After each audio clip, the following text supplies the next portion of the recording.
আসসালামু আলাইকুম ভাইয়া আপুরা সবাই কেমন আছেন? এই তো দেখতেই পাচ্ছেন আমার হাতে হচ্ছে একটা পাখির বাচ্চা। তো এই পাখিটা পড়ে গিয়েছিল, যেটা খুবই দুঃখের বিষয়। তো একে উঠানো সম্ভব হয়নি তার বাসায়, কারণ বাসাটা ওইভাবে নির্দিষ্ট ছিল না। আর হচ্ছে আমার বড় ছেলে দেখতে পেয়েই আমার কাছে নিয়ে আসে। তো এই তো আমি ওকে খাওয়াচ্ছি, চেষ্টা করছি যে তাকে খাইয়ে একটু বাঁচিয়ে রাখতে। এই বাচ্চার নকল মা সেজে আমি চেষ্টা করছি যে ওকে একটু একটু করে খাইয়ে বাঁচিয়ে রাখি। তো ভালোই খাচ্ছে একটু করে, হয়তো বা একটা দুইটা করে ভাত দিচ্ছি, নরম করে ভাত দিচ্ছি যেন ওর সমস্যা না হয়। তো আমিও চেষ্টা করি কয়েক বেলায় করে খাওয়াতে। তো এই তো আবারও চেষ্টা করছি যে অল্প করে খাওয়াই। দেখেন অনেক ক্ষুধা পেয়েছে এবং অনেক আগ্রহের সাথে খেতে চাচ্ছে। পশু পাখিদেরকে সত্যি অনেক ভালো লাগে, আর এদের প্রতি মায়াটাও আসলে অনেক। বলতে গেলে এরাকে বাইরে থেকে আমরা যেমনটা দেখি, আসলে ভেতর থেকে ঠিক এমনই। আর মানুষের মধ্যে কি হয় যে মুখ এবং মুখোশ, এই যে দুইটা প্রশ্ন চলে আসে, যে বাইরে থেকে একরকম আর ভেতর থেকে আরেক রকম। এই তো। তো যাই হোক, পশু পাখিদের প্রতি বরাবরই একটা টান আছে।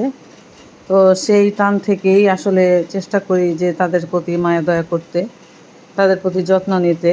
বেশ ভালো লাগে। এই পাখিটাও কিছুদিনে আমাকে চিনে ফেলেছে। ঠিক ওর মায়ের মতো যেমন করে খায়, আমিও যেভাবে খাবার দিচ্ছি ঠিক ওইভাবেই খেয়ে নিচ্ছে।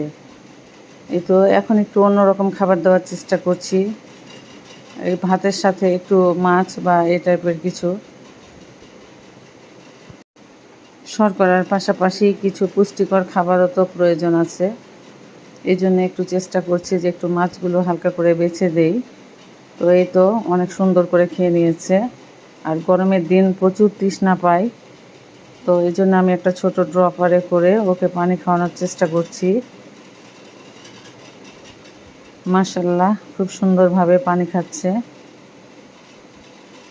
একটু বড় হলেই সে নিজের থেকে উঠতে শিখে যাবে, এজন্যেই তাকে বিভিন্ন ডালে গাছে বসাচ্ছি, যেন সে শিখতে পারে বা একটু ঝরঝরে হয়। এই জন্য একটু বাইরে বের করাই। তো ওর জন্য আমি শখ করে একটা খাঁচাও নিয়ে এসেছি। আমাদের বাসার পিচ্চিরা তো অনেক বেশি পছন্দ করে, আবার ভয়ও পাচ্ছে। ছোট ছোট জিনিসগুলো অনেক বেশি কিউট হয়, আর আমার ছোট্ট জিনিসগুলো অনেক ভালো লাগে, অনেক পছন্দের। তো ভাইয়া আপুরা বলেন দেখি, এটা কোন পাখির বাচ্চা? আপনাদের পশু পাখি কেমন লাগে, আর আজকের ভিডিওটা কেমন লাগলো সবাই অবশ্যই কমেন্ট করে জানাবেন, আর আমাকে সাপোর্ট করে পাশে থাকবেন। অসংখ্য ধন্যবাদ সবাইকে। আল্লাহ হাফেজ।